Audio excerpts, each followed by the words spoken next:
কাঁদছিস মধুবালা? আমি কাঁদবো না রূপমঞ্জরি, আমি তো জেসমিনের জন্মদাত্রী মা। আজ আমার মেয়ের এত বড় একটা আনন্দের কথা শুনে ওর শাশুড়ি ওকে আশীর্বাদ করছে, আর আমি এই মাটির ঘরে বসে সুতো কাটছি। একজন মায়ের কাছে এর থেকে বড় লজ্জার কষ্ট কি হতে পারে? কিন্তু আমি তাও খুব খুশি রূপমঞ্জরি। খুশি? নিজের এই ভিখারিনী দশা দেখে তুই খুশি হচ্ছিস? আমি নিজের দশা দেখে খুশি হচ্ছি না, আমি সাধারণ মানুষের অভাব অভিযোগ শুনবো। চারু এই রাজ্যকে নিজের হাতে গুছিয়েছে। ওর অনুপস্থিতিতে কোনো সাধারণ মানুষ যেন বিচার থেকে বঞ্চিত না হয়, সেটা আমাকে দেখতে হবে। একদম ঠিক কথা জেসমিন। বিধাতা আমাদের সেই স্বপ্ন খুব তাড়াতাড়ি সত্যি করবেন। আমরা চারু দিদি আর রাজপুত্র অরুণের মতোই এই মধুপুর রাজ্যকে। তুই একদম আমার মনের কথা বলেছিস। আমরা রত্নগরের রাজপ্রাসাদে বসে শুধু অন্যের ক্ষতি করার চক্রান্ত করতাম, আর আজ এই মাটির ঘরে বসে আমরা। হেমমধুরাজের রাজপ্রাসাদ। সকালে স্নিগ্ধ আলো রাজপুত্র অরুণের কক্ষে এসে পড়েছে। রাজপ্রাসাদের সবচেয়ে বিশ্বস্ত দূত দরজার কাছে এসে দাঁড়ালো। তুমি এখন সবচেয়ে দ্রুতগামী ঘোড়া নিয়ে মধুপুরের দিকে রওনা দেবে। পথে কোথাও থামবে না। এই চিঠিটা যুবরানী চারুলতার হাতে পৌঁছে দেওয়া তোমার সবচেয়ে জরুরি কাজ। যুবরানী ওখানে বিশ্রাম নিচ্ছেন। চিঠিটা পেলে ওনার মন অনেক শান্ত হবে। তুমি সাবধানে যাবে। আপনি নিশ্চিন্তে থাকুন রাজপুত্র মশাই, আমি বাতাসের বেগে ঘোড়া ছুটিয়ে এই চিঠি যুবরানী মায়ের কাছে পৌঁছে দেব। দূত চিঠি নিয়ে চলে যাওয়ার পর মহারাজ অম্বিকা প্রসাদ ধীর পায়ে অরুণের কক্ষে এলো। রাজপুত্র অরুণ, তুমি দেখছি সকাল সকালে চারুর জন্য চিঠি পাঠিয়ে দিলে। কাল রাতেও তুমি অনেকক্ষণ জেগেছিলে। তুমি রাজ্যের কাজ সামলাচ্ছ, আবার চারুর খোঁজ খবরও রাখছো। তোমার এই নিষ্ঠা দেখে আমি সত্যি খুব গর্বিত। পিতা মহারাজ, আপনার আশীর্বাদেই তো আমি সবকিছু সামলে নিতে পারছি। চারু মধুপুরে যাওয়ার পর থেকে আমার মনটা খুব অস্থির ছিল, কিন্তু কাল চারুর চিঠি পাওয়ার পর আমি বুঝতে পেরেছি আমাকে শক্ত হতে হবে। আমি শুধু চারুর স্বামী নই, আমি এই হেমমধু রাজ্যের ভবিষ্যৎ। আমার উপর অনেক মানুষের ভরসা জড়িয়ে আছে। একদম খাঁটি কথা বলেছ রাজপুত্র। একজন শাসকের মনে সাধারণ মানুষের মতো শুধু আবেগ চললে হয় না, তাকে নিজের আবেগের চেয়ে রাজ্যের মানুষের ভালো মন্দের দিকে বেশি নজর দিতে হয়। চারু এই রাজ্যকে যে ভালোবাসার বাঁধনে বেঁধেছে, তোমাকে সেই বাঁধনে আরো শক্ত করতে হবে। আমি কাল তাঁত বিদ্যালয়ের হিসাব দেখেছিলাম। তুমি যেভাবে বিদেশি বণিকদের সাথে চালানের চুক্তি করেছো, তা এই রাজ্যের রাজকোষকে আরো মজবুত করবে। পিতা মহারাজ, এই সব কৃতজ্ঞ চারুর। চারু নিজের হাতে তাঁত বিদ্যালয় তৈরি করে গরিব তাঁতিদের কাজ শিখিয়েছে। আমি শুধু ওর তৈরি করা পথে হেঁটে যাচ্ছি মাত্র। চারু আমাকে শিখিয়েছে তরবারি দিয়ে শুধু জমি দখল করা যায়, কিন্তু মানুষের পেট ভরে ভাত দিলে তাদের হৃদয় দখল করা যায়। চারুর মতো এমন দূরদর্শী যুবরানী পাওয়া আমাদের এই দুই রাজ্যের জন্য বিধাতার সবচেয়ে বড় আশীর্বাদ। তুমি জানো রাজপুত্র, আমার এখন শুধু একটাই প্রতীক্ষা, কবে তোমাদের সন্তান এই রাজপ্রাসাদের বারান্দায় দৌড়ে বেড়াবে। আমি তাকে কোলে নিয়ে পুরো রাজ্য ঘোরাবো, তাকে শেখাবো কিভাবে একজন আদর্শ রাজা হতে হয়। আমাদের সন্তান আপনার মতো দাদু পেলে সে পৃথিবীর সবচেয়ে ভাগ্যবান মানুষ হবে পিতা মহারাজ। সে অহংকার নয়, ভালোবাসার শক্তিতে বড় হবে। মধুপুর রাজ্যের রাজপ্রাসাদ। চারুলতার পুরনো কক্ষ। সকালবেলা চারুলতা বিছানা ছেড়ে উঠে জানালার কাছে দাঁড়িয়ে বাইরের রোদের দিকে তাকিয়ে আছে। রানী লতা হাসি মুখে ঘরে ঢুকলেন। তার হাতে রাজপুত্র অরুণের পাঠানো সেই চিঠিটা। চারু, দেখ, তোর জন্য সকাল সকাল কি এসে পৌঁছেছে। হেমমধু রাজ্য থেকে রাজপুত্র অরুণের বিশেষ এক দূত এই মাত্রই চিঠিটা নিয়ে এসেছে। ছেলেটা মনে হয় সারা রাত জেগে তোর জন্যই চিঠি লিখেছে। রাজপুতের চিঠি? মা, আমাকে দাও। আমি তো কাল রাতে চিঠি পাঠানোর পর থেকেই ভাবছিলাম উনি কখন আমার জন্য চিঠি পাঠাবে আর কখন উত্তর দেবে। উনি ওখানে নিশ্চয়ই আমাকে ছাড়া খুব একা বোধ করছে। তুই নিজেই পড়ে দেখ। আমি জানি রাজপুত্রের চিঠি পেলে তোর অন্য কোনো দিকে মন থাকবে না। আমি তোর জন্য খাবার নিয়ে আসছি, তুই শান্ত হয়ে বসে চিঠিটা পড়। রানী লতা ঘর থেকে বেরিয়ে গেল। চারুলতা সিলমোহর ভেঙে অত্যন্ত আগ্রহ নিয়ে পড়তে শুরু করলো। চিঠি পড়ার সাথে সাথে চারুলতার মুখে এক অপূর্ব শান্তির হাসি ফুটে উঠল। রাজপুত্র মশাই, আপনি আমাকে এতটা ভালোবাসেন যে আপনার চিঠি পড়লে আমার মনে হয় আপনি আমার একদম সামনে দাঁড়িয়ে আছেন। আপনি লিখেছেন আপনি রাজ্যের সব কাজে খুব মন দিয়েই করছেন। আপনি বাবা, জয়া মা সবার সাথে রাতের খাবার খাচ্ছেন। আপনার এই কথাগুলো আমার বুকের ভেতর সব ভয় আর দুশ্চিন্তা দূর করে দিল। আপনি ঠিকই বলেছেন, আমাদের এই দূরত্ব আমাদের ভালোবাসাকে আরো গভীর করেছে। আপনি ওখানে শান্তিতে আছেন জেনে আমার অনাগত সন্তানও নিশ্চয় খুব খুশি হচ্ছে। আমি কথা দিচ্ছি রাজপুত্র, আমি নিজের খুব ভালো করে যত্ন নেব। আপনি শুধু আমাদের এই নতুন স্বপ্নের জন্য নিজেকে তৈরি করুন। চারুলতা চিঠিটা পরম আদরে বুকের কাছে চেপে ধরে জানালার বাইরে নীল আকাশের দিকে তাকিয়ে রইল। মধুপুরের শেষ প্রান্তে তাঁতি পল্লী, ছোট্ট মাটির ঘর। সকালের রোদ ঘরের ভেতরে এসে পড়েছে। রূপমঞ্জুরি এবং মধুবালার চরকায় বসে নতুন করে সুতো কাটতে শুরু করেছে। দুজনের পরনে সাধারণ তাঁতের মোটা কাপড়। রূপমঞ্জুরি, আজ সকালে ঘুম থেকে ওঠার পর থেকে আমার মনে হলো আমার শরীরের ব্যথাটা যেন একটু কমেছে। কাল রাতে তাঁতিমাসি যে ভাত আর তরকারি দিয়েছিল তা খেয়ে আমার পেটের খিদে এখন একদম শান্ত হয়ে গেছে। খিদে শান্ত হয়েছে ঠিকই, কিন্তু আমাদের এই কাজের তো কোনো শেষ নেই মধুবালা। আজ আবার সকাল থেকেই চরকা ঘোরাতে হবে। আমার আঙ্গুলের কালশিটে দাগ এখনো যায়নি, কিন্তু জানিস আজ আর আমার মনে চারুলতার উপর কোনো রাগ নেই। আমার মনে হচ্ছে আমি যেন আমার পাপের বোঝা একটু একটু করে সুতোর মাধ্যমে নামিয়ে ফেলছি। তুই একদম আমার মনের কথা বলেছিস। আমরা রত্নগরের রাজপ্রাসাদে বসে শুধু অন্যের ক্ষতি করার চক্রান্ত করতাম, আর আজ এই মাটির ঘরে বসে আমরা নিজেদের অন্ন জোগাড় করার জন্য পরিশ্রম করছি। বিধাতা আমাদের যে শিক্ষাটা দিলেন তা আমরা কোনোদিনও ভুলতে পারবো না। তাঁতিমাসি ঘরে এলেন, তার হাতে কিছু নতুন তুলো। তোরা কম কথা বলে হাত চালা, এই নে তোদের জন্য আরো অনেক তুলো আনা হয়েছে। তোরা কাল খুব ভালো করে কাজ করেছিস।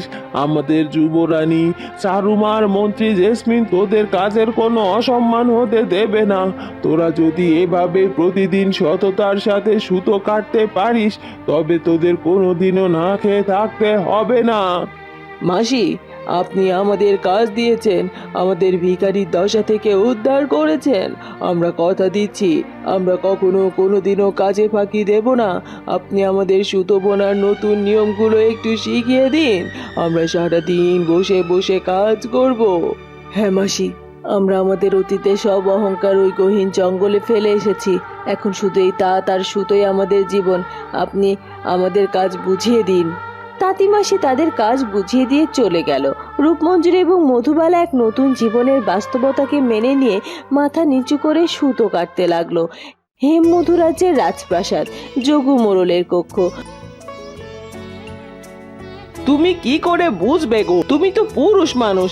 আমাদের সারুর কোলে নতুন অতিথি আসছে, আমি কি তার জন্য চুপ করে বসে থাকবো? আমি আমার নাতি বা নাতনির জন্য নিজের হাতে শীতের ছোট ছোট মোজা আর সোয়েটার বুনতে শুরু করেছি। বাজার থেকে তো রাজপুত্র অনেক কিছুই কিনে আনবে, কিন্তু দিদিমার হাতে বোনা জিনিসের যে কি গুণ তার কোনো তুলনা হয় না। ও আচ্ছা, এই ব্যাপার। তুমি তো দেখছি এখন থেকে একদম দিদিমা হয়ে গেছো জয়া। তা খুব ভালো কাজ করেছো। সারু দেখলে খুশি হবে। কিন্তু তুমি কি জেসমিন আর রাজেশের জন্য কিছু বুনবে না? তুমি না কাল জেসমিনকে চিঠি পাঠিয়েছিলে? জেসমিনের খবর এলে ওর জন্য বুনবো গো। আমি তো চাই এই রাজপ্রাসাদ আর মধুপুর দুটো রাজে ছোট ছোট বাচ্চার হাসির শব্দ শোনা যাক। জেসমিন আর রাজেশেরও তো একটা সংসার আছে। ওরা দুজনে মিলে যেভাবে রাজের কাজ সামলায় ওদের জীবনটাও তো আনন্দে ভরিয়ে তোলা উচিত। বিধাতা তোমার সব ইচ্ছে পূরণ করবেন জয়া। রাজপুত্র অরুণ তো আজ সকালে আমাকে এসে বলল সে চারুর কাছ থেকে চিঠি পেয়েছে। ছেলেটার মুখের মেঘ একদম কেটে গেছে। সে এখন মহা উৎসবে রাজ্যের কাছে মন দিয়েছে। আমাদের চারু মধুপুরে বসেও এই হেমমধু রাজ্যকে একদম ঠিকঠাক সামলাচ্ছে গো। সারু তো আমাদের লক্ষ্মী গো, সে যেখানেই থাকুক সবার ভালো ছাড়া কোনোদিনও খারাপ চায় না। তুমি কি একটু ঘুরে এসো। হেমমধু রাজ্যের নতুন তাঁত বিদ্যালয়, ভ্যাবলা ক্যাবলা মীরা এবং ময়না নিজেদের দোকানের কাজ শেষ করে বিদ্যালয়ে এসেছে।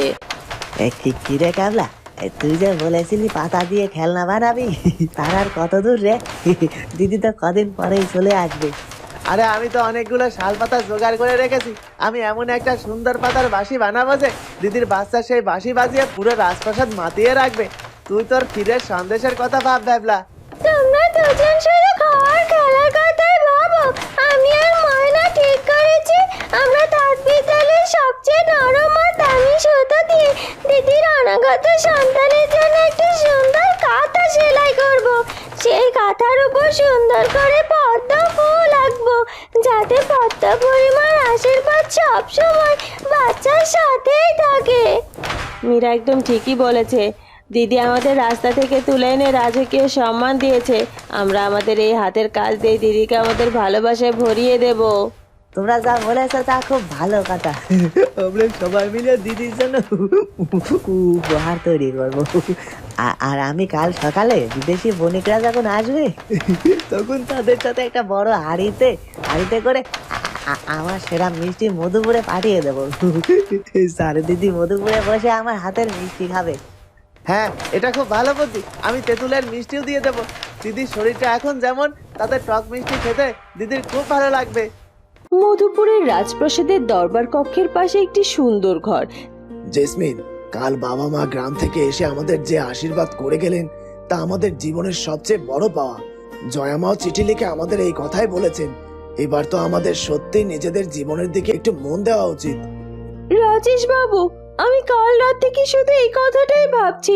চারু দিদিকে আমাকে যে অন্ধকার থেকে আলোতে নিয়ে এসেছে, আমি সেই আলোর মূল্য দিতে চাই। আমি চাই আমাদের একটা ছোট্ট পরিবার হোক, সেখানে কোনো চক্রান্ত থাকবে না, থাকবে শুধু ভালোবাসা। আর আমি আমার মায়ের মতো কখনো কোনোদিনও স্বার্থপর হব না।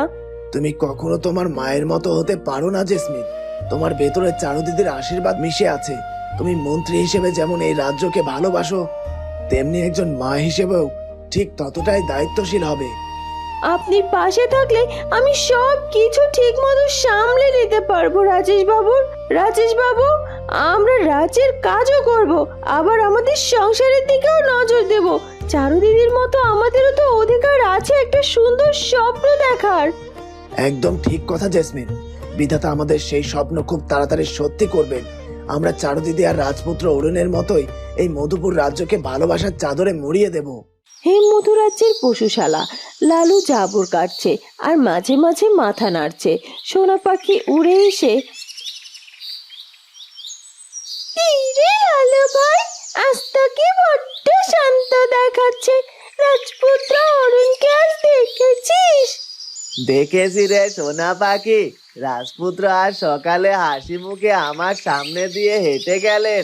আমি তোকে বলেছিলাম না, চারুর চিঠি পেলে রাজপুত্রের সব মন খারাপ দূর হয়ে যাবে। আজ ওনার চোখে মুখে একদম রাজকীয় তেজ দেখতে পেলাম। হ্যাঁ ভাই, আমি আজ সকালে ওনার বারান্দায় গিয়েছিলাম। উনি আমাকে দেখে হাসলেন। আমি তাকে বলতে এসেছিলাম যে রাজপুত্ররাজ একটা বড় চিঠি চারুর জন্য মধুপুরে পাঠিয়েছে। আমাদের চারু আজ সেই চিঠি পেয়ে ভীষণ খুশি হবে রে। আম্মা, এটা তো খুব আনন্দের খবর। আমাদের চারু আর রাজপুত্রের এই চিঠির আদান প্রদান আমাদের সবাইকে একটা শান্তির মধ্যে রেখেছে। আমি তো এখন শুধু অপেক্ষা করছি কবে চারু ফিরবে আর কবে আমি দাদু গরু হব। সেই দিন তো খুব তাড়াতাড়ি আসবে ভাই। তুই শুধু তাজা ঘাসকে নিজের গায়ে চড় বাড়া। মধুপুর রাজ্যের রাজপ্রাসাদ। রাতের বেলা। চারুলতার পুরনো কক্ষ। রানী লতা ঘরে এলো। চারু, তুই এখনো ঘুমোসনি? রাত তো অনেক হলো। রাজপুত্রের চিঠি তো সকালে পেয়েছিস, এবার শান্তিতে ঘুমিয়ে পড়। মা, আজ আমার চোখে ঘুম নেই। আমি শুধু আকাশের এই তারাগুলোর দিকে তাকিয়ে ভাবছি বিধাতা আমাদের জীবনটাকে কত সুন্দর করে সাজিয়েছেন। একটা সময় ছিল যখন রূপমঞ্জুরির ভয়ে আমরা জঙ্গলে লুকিয়ে থাকতাম, আর আজ সেই রূপমঞ্জুরি আমাদের তাঁতি পল্লীতে বসে সুতো কাটছে। আমাদের দুই রাজ্য এক হয়ে গেছে, বাণিজ্যে উন্নতি হচ্ছে, জেসমিন আর রাজেশ একটা সুন্দর ভবিষ্যতের স্বপ্ন দেখছে। এগুলো সবই তোর জন্য হয়েছে চারু। তুই যদি সেদিন সাহস করে রত্নকরের রাক্ষসীর বিরুদ্ধে রুখে না দাঁড়াতি, তবে আজ আমরা কেউ এই শান্তি দেখতে পেতাম না। এই শান্তি একা আমার জন্য আসেনি মা, আপনারা সবাই আমার পাশে ছিলেন। রাজপুত্র অরুণ আমাকে নিজের জীবনের চেয়েও বেশি ভালোবেসেছেন। আমি আজ খুব খুশি মা। আমি জানি রাজপুত্রও আজ রাতে হেমমধু রাজ্যে শান্তিতে ঘুমোচ্ছেন। তোদের এই ভালোবাসাই তো তোদের আসল শক্তি রে মা। এবার তুই বিছানায় আয়, তোর অনাগত সন্তানের জন্য তোকে এখন পর্যাপ্ত বিশ্রাম নিতে হবে। রাতের এই স্নিগ্ধ আর শান্ত পরিবেশে দুই রাজ্যের সব মানুষের মনের ছোট ছোট আনন্দ আর আশাগুলো মিলেমিশে একাকার হয়ে গেল। রাজপুত্র অরুণ আজ খুব সকালে উঠে রাজকীয় পোশাক পরে প্রস্তুত। তার চোখে মুখে এক নতুন আত্মবিশ্বাস। রাজপুত্র অরুণ, তুমি আজ এত সকালে উঠে কোথায় যাওয়ার প্রস্তুতি নিচ্ছ? বিদেশি বণিকেরা তো দুপুরের দিকে আসার কথা। বাবা, আমি শুধু বিদেশি বণিকদের জন্যই প্রস্তুতি হচ্ছি না। চারু আমাকে চিঠি লিখেছে আমি যেন রাজ্যের প্রতিটি মানুষের খোঁজ রাখি। আমি আজ সকালে ছদ্মবেশে নয়, হেমমধু রাজ্যের ভবিষ্যৎ রাজা হিসেবে হাটে যাব। সাধারণ মানুষের অভাব অভিযোগ শুনবো। চারু এই রাজ্যকে নিজের হাতে গুছিয়েছে। ওর অনুপস্থিতিতে কোনো সাধারণ মানুষ যেন বিচার থেকে বঞ্চিত না হয়, সেটা আমাকে দেখতে হবে। তোমার এই কথাগুলো শুনলে চারু যে কতটা আনন্দ পাবে তা তুমি ভাবতে পারবে না রাজপুত্র। তুমি সত্যি বদলে গেছো। চারুর ভালোবাসা তোমাকে একজন আদর্শ রাজা হিসেবে গড়ে তুলেছে। তুমি নিশ্চিন্তে যাও, আমি আর জয়া প্রাসাদের ভেতরে সব কাজ সামনে রাখবো। আপনাদের আশীর্বাদ থাকলে আমার আর কোনো কাজ ভুল হবে না বাবা। আমি হাটের কাজ শেষ করেই তাঁত বিদ্যালয়ে যাব। ভ্যাবলা আর ক্যাবলা তো আবার আজ মধুপুরের চারুর জন্য মিষ্টি পাঠাচ্ছে। আমি নিজে দাঁড়িয়ে থেকে সেই মিষ্টির হাড়ি বিদেশি বণিকদের হাতে তুলে দেব। চারু ওখানে বসে ভ্যাবলার হাতের মিষ্টি খেলে ওর মনটা আরো ভালো হয়ে যাবে। যোগমোড়ল হাসি মুখে রাজপুত্র অরুণকে বিদায় দিলেন। রাজপুত্র অরুণ এক নতুন দায়িত্ববোধ নিয়ে রাজপ্রাসাদ থেকে বেরিয়ে গেলেন। বন্ধুরা, কি হতে চলেছে এরপর সেটা জানবো আমরা চারুলতা গল্পের পরবর্তী পর্বে। আর আমাদের আজকের পর্বটি ভালো লাগলে অবশ্যই আমাদের চ্যানেলটিকে সাবস্ক্রাইব করে দিও। দেখা হবে নতুন পর্বে। ধন্যবাদ।